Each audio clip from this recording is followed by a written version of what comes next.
Welcome to Chillin' 101. We hope this video helps.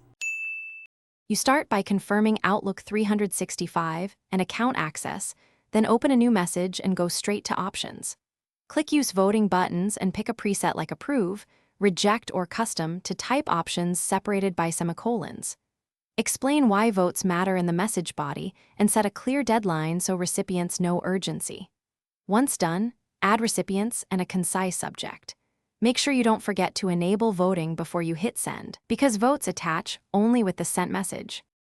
Now tailor the voting options and message so responses are unambiguous. Choose custom to type options separated by semicolons, for example, yes, no, maybe. In the body, instruct recipients how to vote. Click the vote button in their message and select an option and state the cutoff time. If you want privacy, place recipients in BCC, otherwise, use a distribution list for clarity. Once everything reads clearly, send the email. After sending, Outlook begins collecting responses automatically for the org. Finish by monitoring responses through the tracking tab on the original sent message.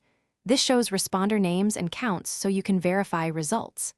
When the vote period ends, announce the outcome and, if necessary, send a follow-up to non-responders or close the process in your calendar.